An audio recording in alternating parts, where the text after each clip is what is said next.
Yes, good morning, good afternoon, and good evening, depending with where you're watching us from. Welcome back to the Kenya Times. It's always a pleasure joining you in this conversation. Today we are going to focus on private security sector. And have you ever thought how the security guards are being trained and even deployed to various companies to take care of properties and so on? Those are some of the issues that today we are going to focus together with my guest here, who is the director of Shabak Security Unit Limited here in Nairobi. This man, last week during the Jukwaa la Usalama Nairobi edition, he confronted the Cabinet Secretary for Interior, Kipchumba Murkomen, asking him, to give the security guards access to some of the arms so that they may be able to respond to external threats. So we are going to discuss so much here pertaining the private security sector in the country. Remember to follow us throughout this conversation until the end. I'm your host, Nixon Njau. Karibu sana, Mr. Steven, to the Kenya Times. Thank you so much. It's always a pleasure. Yes, at least I'm here. My name is Steven Omondi, Director, Shabak Security Unit Limited. Yes.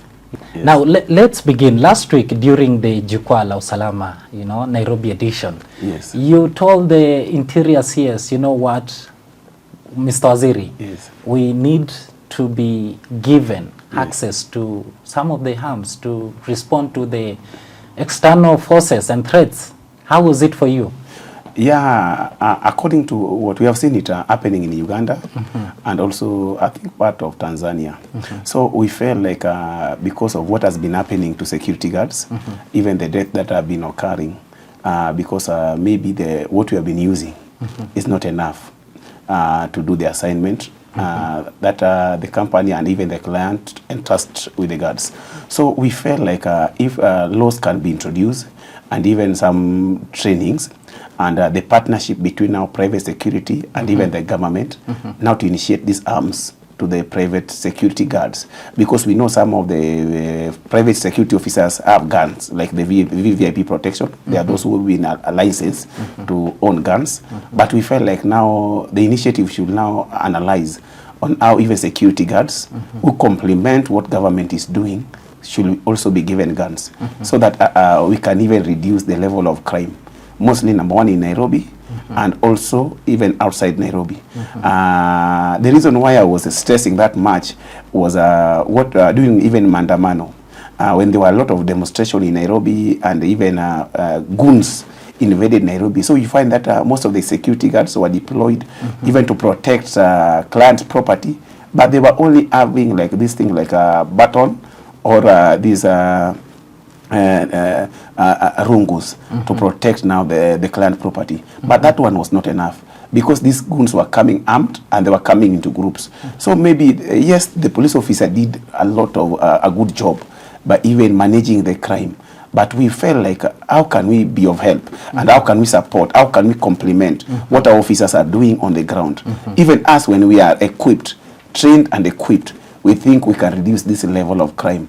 And that one is one of the agendas of Jukwaa la Usalama, is to see on how to reduce the level of crime in different regions. And mostly now we are talking and we are targeting Nairobi. Yes. And you also mentioned that at one point you served as the security guard. It is a story of inspiration, and now you own a security company. Yes. Maybe, can you take us through the journey, how you ended up being a security guard at one point? Yeah, thank you so very much, Nick. I'm so much happy for that question that you have asked. I'm coming from a family of those who served mainly in different category in the service. I think my grandfather was in army, and even some of my fathers were police officers. So I think that security thing was in my blood. So when I came after Form 4, when I was here in Nairobi, my first job was to be a security guard, on which I was employed by Securex. And I was trained in Pangani. I think my trainer was called Hussein. We were trained in Pangani Goan Institute. And we were trained mainly the things to do with the security. Which year was that? I think it was in 2011. Yes, 2011, 2012. Yes, so we were trained mainly basic to any things to do with security. And then I was deployed in Lycor Agency. Then from Lycor Agency, I work also in Intercontinental. Then I was taken to Crown in Australia. So then latterly I left when I went back to school. Then I went again to be deployed the same job as a security guard by now Seneca, on which we were trained in carrying. Yes. So I felt like having these skills, having been having trained and worked. Yes, because I've also worked with Seneca. I work in Nation Center. All right. So yeah, so having been trained and worked, I felt like what can I do now? What can I do? Because most of the time I was doing this VIP protection, I could be hired by these dignitaries. At least to offer security and even for event security. So I felt like, what can I do to our nation? I think I should create a platform in which whereby I'm working and I'm also employing people to earn a living. That's why I came with the name Shabak. Shabak Security Unit Limited. So Shabak Security Unit Limited, we registered it in 2013. I think in 2013 is when we started the process, and you have to wait for you to be given even the license, the certificate from the register, the BRS, the registration system. Yeah, so you have to wait until they vet you before they give you even the certificate, the BR12. So by that time I was working and serving as the head of security in a church called Life Church Kasarani. Wow. Yeah, so they gave me an opportunity even now to deploy my own guards in the same church. Yeah, so that's the journey. Yes. That is where it all began. Yes. Okay. And maybe, can you take us through when you were beginning? Yes. How much was the resources, in terms of resources? Yes. How was it for you to begin? Establishing a security company is not a joke. Yes, because it requires a lot of things. That's number one. Even establishing is very expensive, and things are free, but for you to establish it until it's established, as per now, even as we still look for more platform even to establish it more, because we respect and we honor the one who has gone before us, people like G4S and the KK people. So the Gadawale. But as we are growing, we have invested. Yes, I won't say amount, but we have invested, but we still look for more spaces to grow as we reinvest in the company. Yes. How long has it been in existence? Yeah, and now is 1 year. Yes, because the license we were given the certificate we were given last year. So, and there's a license that we are expecting from a private security regulatory authority. That's why I even reminded Waziri to consider us, because there is where the problem is. Sometimes you submit everything, you submit all the requirements, but they don't tell you where the problem is. At least you can now look on how to qualify for what they are looking for, because they just kept quiet. They don't respond to even the emails. Even when you ask them, they don't respond. So that's where the problem is. So, but we pray, because we spoke to Waziri, our super Waziri CS Mukrumen, and we spoke to him on the other time that we were in Jukwala Usalama, and we reminded him that he has done a good job, because those days of when of CEO Fazul, things were very tough for private security companies and even guards, because I think they were introducing things that were not working with the clients and even with the companies. So and by Waziri coming now to our aid, because Waziri is someone who has done law and he understands the laws of Kenya and even the laws pertaining private security companies. He has really helped us, and we pray that he's going even to assist us, even to acquire these things, the legal documents that people are still pledging. Some people have even waited for 5 years. Yes, and they have not gotten any report until they have now surrendered that they cannot invest in owning a private security company. But we believe that through Waziri, most of us who are crying, not only me but other people, yes, are going to get justice, and they are going to be given the license. Absolutely. Yes. And maybe how many people has Shabak employed so far? Yeah, so far Shabak, we majorly nowadays we based on VIP protection and event security, and we have like 50 staffs. Yes, those who train VIP protection and event management security. Yes. Operating within Nairobi or even outside the county? Even outside the country. I think the other time we were in Naivasha when the Land Rover Center the Range Rover centers, they have a certain, I think they have a certain events and organization where people who own Range Rovers do have events in Naivasha. Yeah. So we were the one who are entitled, and we were given that chance to man that event.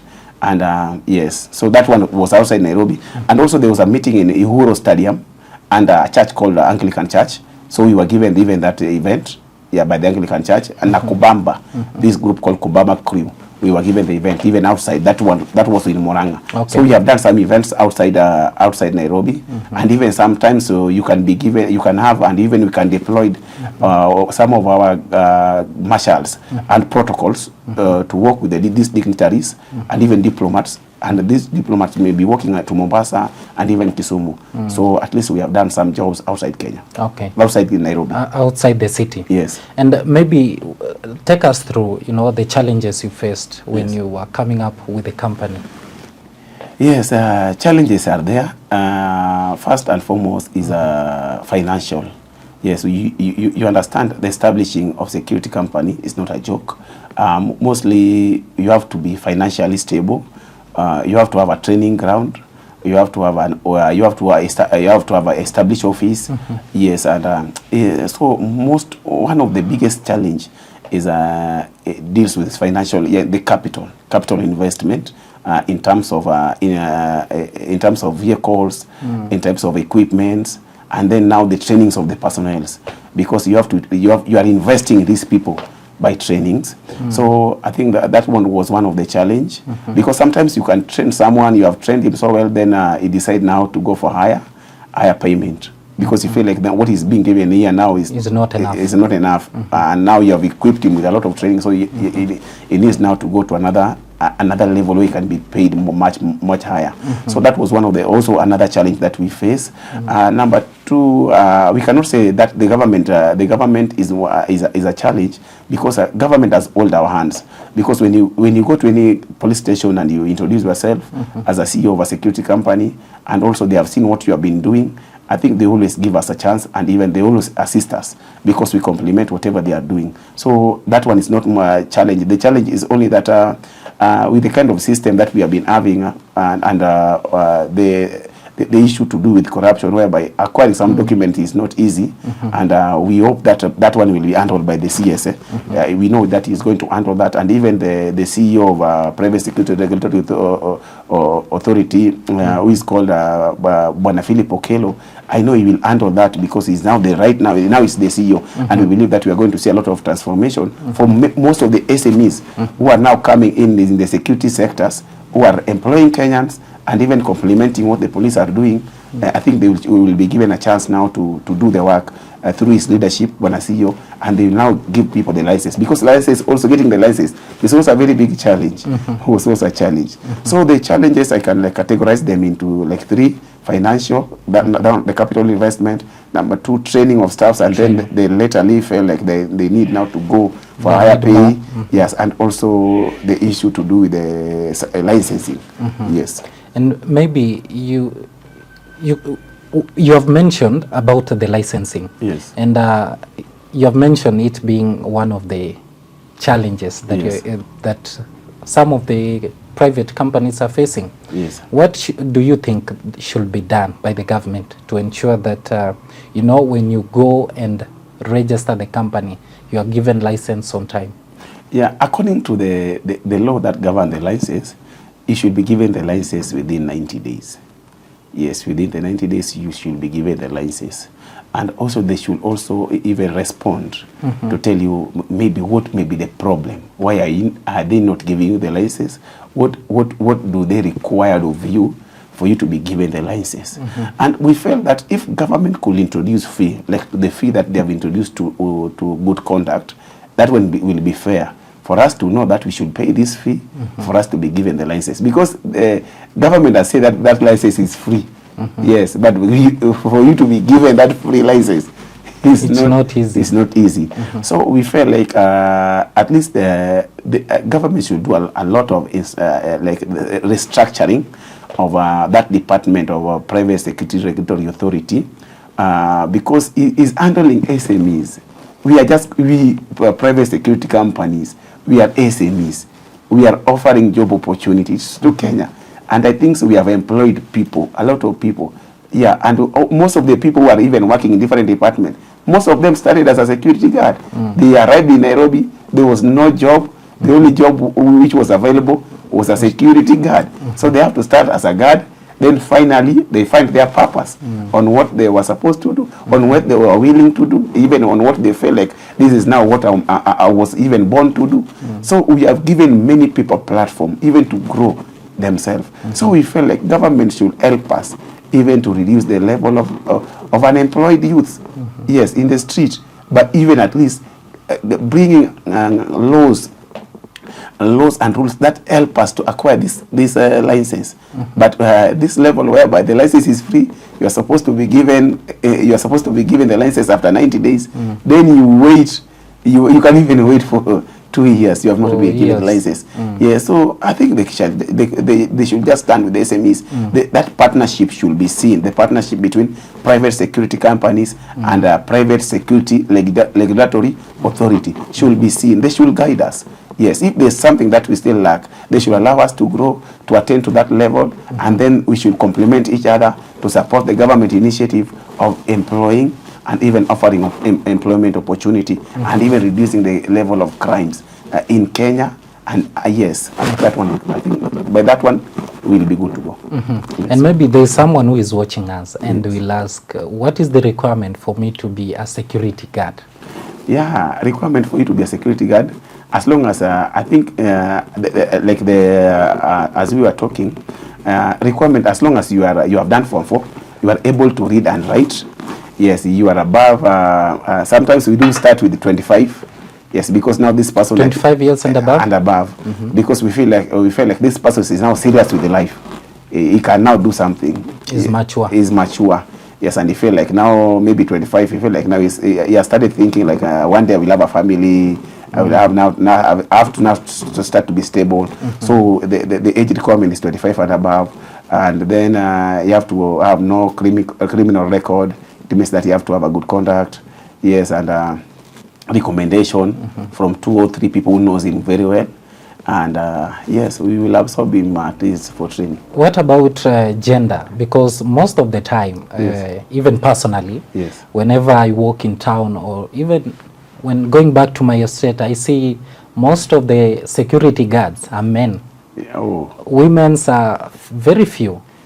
How do you prefer mostly men than women when it comes to employing and deploying the security guards? Yeah, I think what I know is nowadays in security we do a lot of gender balance, because example, when you enter a building that access the way you are entering a building, you will find 2, one male and a lady, a gentleman and a lady, because we feel like a lady cannot screen a gentleman. So we feel that there must be gender balance. And in security, the issue to do with the employment and deployment does not prefer one gender. We prefer all of them. The only thing, maybe sometimes we do take them all to trainings, and some people feel like they cannot finish the trainings. But as for us, we do employment of all genders. As long as you can work and you have this urge to offer your services as a security personnel, we give you a chance. Yeah, it's not that we prefer men. It is those who are the theories of of those days. Yes, but nowadays, as long as you can do the job and you can do the job, then we will just give you the training. Then we'll give you a chance to work. Yes. As long as you are ready. Yes, as long as you are willing. It doesn't matter you're a woman or a man. Yes. All right. Yeah. And maybe take us through the training now. What are some of the training that are being offered before you are deployed, maybe to a company to take care of the properties? Yes, the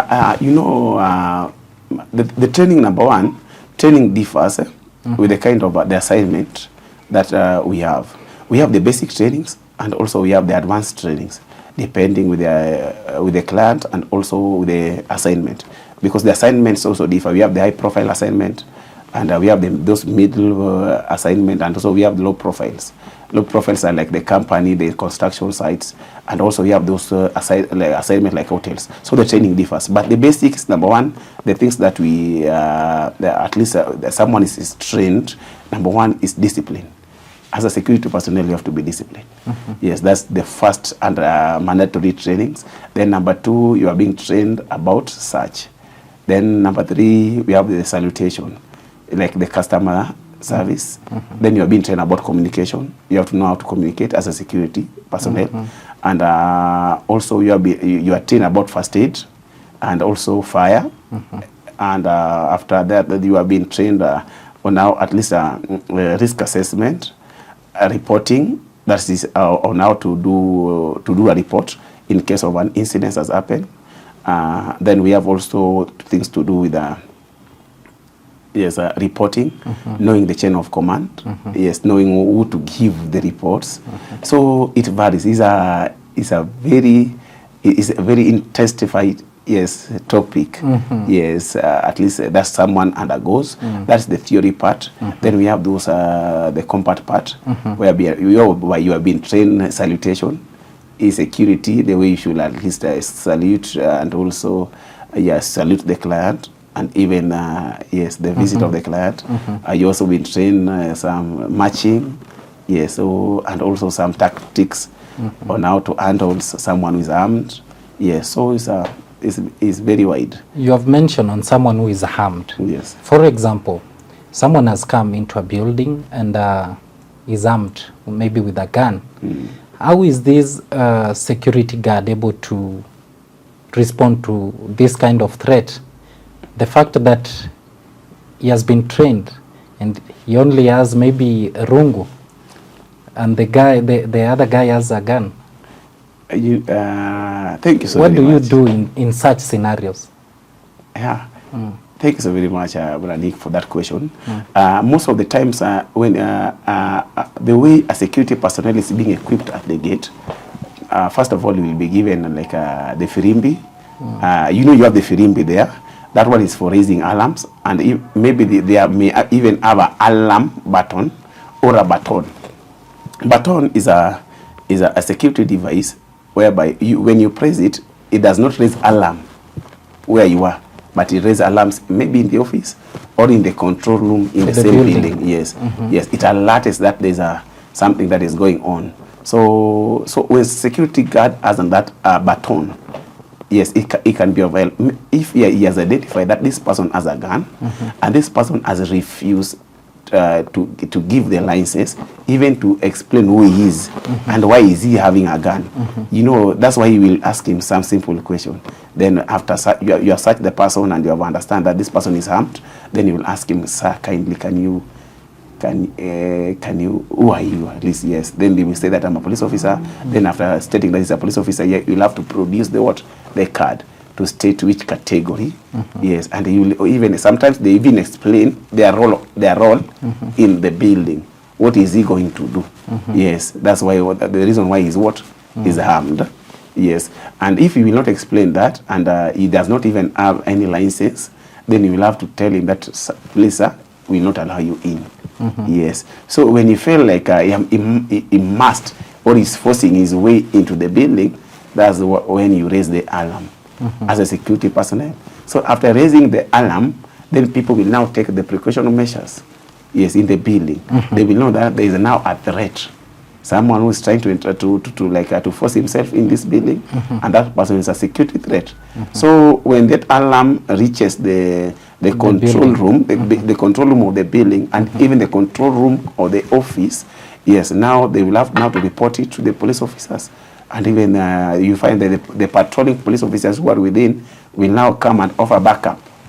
Yes, they will come now as a backup, at least to help to control a lot of harm this man may cost in the facility of the building. So that's one of the best ways to handle someone who is armed, who is trying to force himself into the building as a security personnel. If you don't have that button, you will now blow the whistle. That's why they normally, most of the police security officers, they normally have the whistles. Yeah, so the purpose of that whistle is to raise alarm. Yes, that I'm in danger, and the person whom I'm with here is not a good person. This person is armed and maybe plans to do. He's a dangerous guy. Yes. What if he's now injured on site now? Yeah, that's where now insurance come in, because we have now to insure your company and also the guards. You have to ensure that your security personnel are insured in case of any injury while they are working. At least that compensation and that medical cover, because the injury do occurs. Yes, do occurs. But how do we respond to them? At least when you handle him well, at least it's under medical cover and even under compensation. That this is one of our police officers, one of our officers who was injured while on duty. Yes, so I think that is the best way we normally do it: the compensation and also the medical cover. And what happens to maybe the client? The enemy proceeded to the building and caused damages. Yeah, so but if our officers if our police responded on time and it did what it was supposed to do, yes, that one at least the client will even see and even will understand that this person did all he was required to do. He maybe raised the alarm, he pressed the button, and the proceedings of crimes continue to the client. But at least by these things that he has raised, most of the times when our officers raise the alarms and even raise the alarm to the button or the whistle, the response, even the person who is going to do the crime, also to commit the crime, is always now afraid, because he does not know who has been called. So most of the times is a way of crime prevention, and clients are very safe. We have not found an incident whereby officers was injured and also crime happened. It is on a rare occasion. All right. Yes. So can you educate our audience maybe on how they should respond? Yes. Maybe when the alarm is raised in a building and they are inside, how should they respond? How should they try to make themselves safety? Yes, alarm can be raised in two occasions. We have a crime alarm, and also we have a fire alarm. Yes. So in case of a fire alarm, the alarm has been raised, and there's the issue to do with fire. Maybe someone is burning. There's burning at least in the building. There's a lot of the fires occurred. There's also a convergence where people do converge. That is called a fire-free zone. Yeah, that one they can converge there.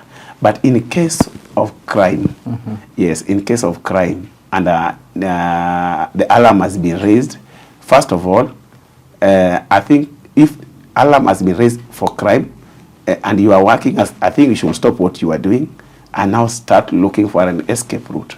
But mostly, because we do have different security officers, someone is working at the gate and someone maybe is working inside the building. So they should follow the instruction of the security personnel inside the building. Yes. And as this security personnel is cooperating and also having communication with either police officers or having communication with the operation officer from the security head office. Yes. As he giving the guidance. Yes. All right.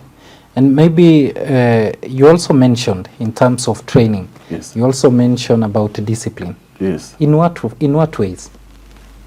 Discipline in what ways? How should a security guard be disciplined? In what way? Maybe through, because most of our audience may now ask, maybe they are in dilemma, and they may ask, in what way? Through the way you approach a client, or you can just have a shaggy air, or in what way? Yes. Discipline, at least discipline we are for security personnel. Number one is neatness. You have to be smart all the time. Smartness means, at least if you are a lady, you have to have a smart air. Yes, there's at least the level of at least you should have a smart and neat air. You can cut, or at least it should blow dry, but it should be air. You are smart. That's number one discipline. Number one discipline is you have to look smart. Number two is the way you communicate. Yes, you respond to questions. The salutations. All right. Like the yes sir, no sir. Okay. Yes madam, no madam. The salutations. Yes, that's a way of discipline. Number two is time management. It's another way of time of this being disciplined. You should be on time. You should be on time, and also you should now keep and be guided by the assignment instructions, because assignment do differ. So if you have been deployed somewhere and you have been given the instructions, and these instructions like they were made by both the company and the client, at least you should follow the instructions. Yes, so that's another way of being disciplined. So you don't go to a building or a certain place, then you are a security officer there, then you introduce your own your own instruction. That is indiscipline in security. You just follow the instruction you have been given. If you have been told that at this time you should close the gate, just close the gate. Yeah, at this time you should open the gate, just also open the gate as a security personnel or security officer. And if you are working as a VIP protection, in terms of discipline, you should follow the client instructions. Yes, and the terms and conditions of the contract. You should always follow those instructions. Terms and conditions apply. Yeah. All right. Yes. Now let's talk about bodyguards. They are also part of security guards, yes, right? Yeah. Is their training different with now the normal security guards we know? Yeah. You know, the training is different. Yes, we have the basic training, like the ABC of security. That is basic for both the bodyguards, the VIP protection, the protocols, and even the security guards. The ABC of security, that is assume nothing, B, believe no one, C, check everything. That is the basic for all of us. And so now the training will advance depending on the assignment.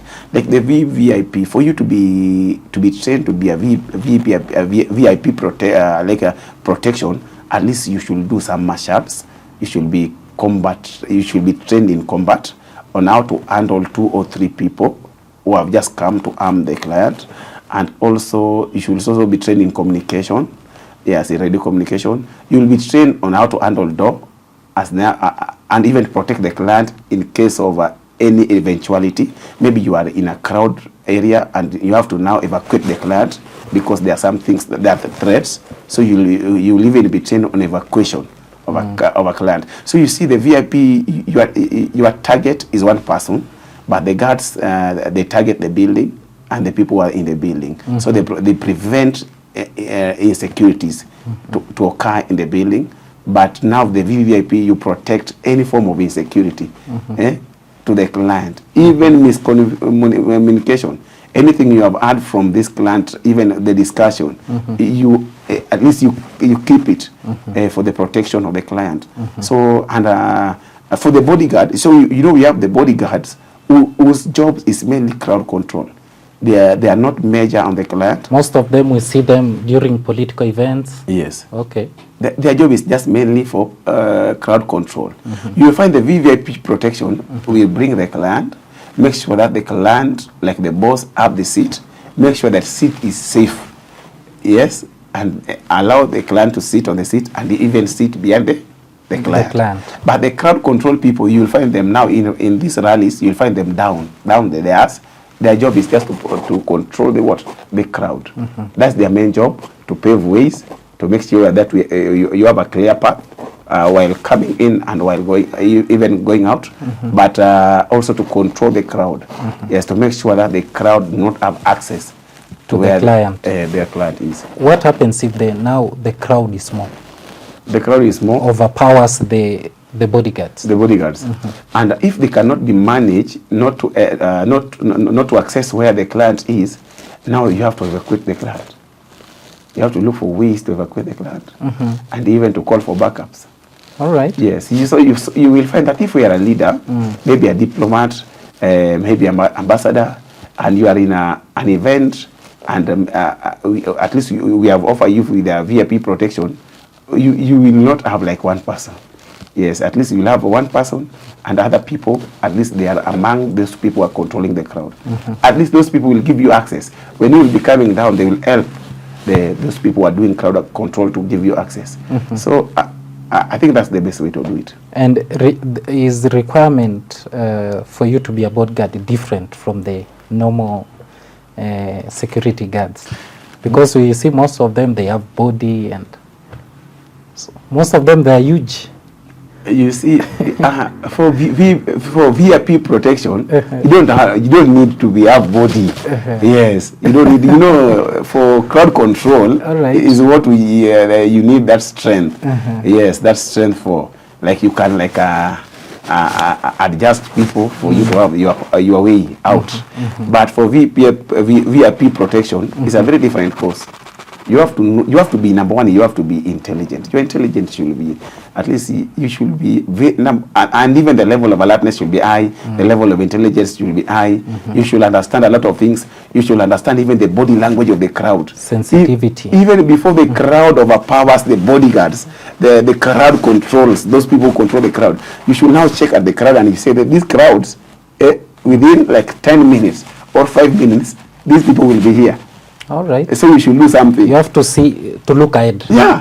Okay. For you not to qualify to be a VIP protection, yes, you can even predict, like within 2 minutes or within 5 minutes, something is going to happen. Then you just evacuate the client. Then that thing happens when the client is not there. Yes, so that's the level of alertness you should have. So it differs with those people who have now been trained. At least training is not bad. Those who have gone to gym and they have obtained muscles, it's not. It's not one of the requirements. Yes, it can be. It can be, but your job will be basically at least crowd control. Crowd control. All right. Yeah, you can check.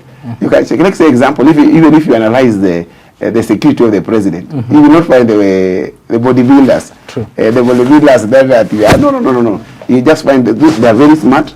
They are very simple, but they understand security, mostly for the VVVIP, to the level of the president. They understand their work. Yes.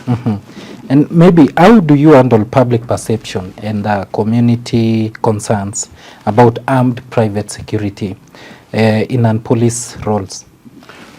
Yeah, I think the public need to accept that even some of our bodyguards and even private security guards, they need this equipment for us to complement what the police are doing. Because the police won't be everywhere. And you know, we cannot hire police. All of us, we cannot hire police because police, they are now, at least they are law enforcers. Yes, and even the security guards depend on them. So we feel like because of this level of insecurity that we are having, and even what is happening, mostly during the days of the demonstration that occurs, and we felt like most of the client lost a lot of things. Yes, lost a lot of things because the crowd the security personnel were trying to manage the crowd, but these people, the thugs, were trying to penetrate to the client's properties. So if we can have guards who are like equipped, just only not to kill, yeah, not to kill, but just equipped. Yeah, equipped. They can fire gun to protect the client's property. I can tell you this. This Mheshimiwa, the owner of Muguna supermarket, the thing that helped that man's property was because he was armed. That man went to his supermarket. He was the only person who was armed and fired the bullet.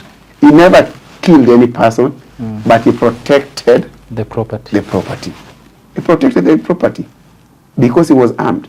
Yes, the police officers were doing their job, but they could not protect each and every person's property. Yes, that's why we are asking. Because we saw even last time when we were at Jukua, there's a person who was speaking on behalf of traders of Nairobi. The person said that normally they protect their property with even he was even bringing this idea of having this cleaning and the fimbo, yes, that we always use this one to protect, and we have been regarded as goon. Now for the government now at least to deal with goons, at least when we have employed our security personnel, I think governments should now allow us, and even the public, should allow the security personnel to have that access to private, like to be privatized, to have guns, to be allowed to have guns, at least to protect the client's lives and property. And the government should put us on check, and also we should have that daily checks of those guns that they have been given to private security personnel, so that they should not be misused. Because we don't want even that state of now we have more guns in the nation that cannot even be managed. We are only saying that at least 2 or 3 should be armed, as we liaise with the government security personnel. Because even most of our staffs are former employees, maybe of KDF, of police, those who have retired, but they feel like they don't want to go, they should still offer their services in this line of security.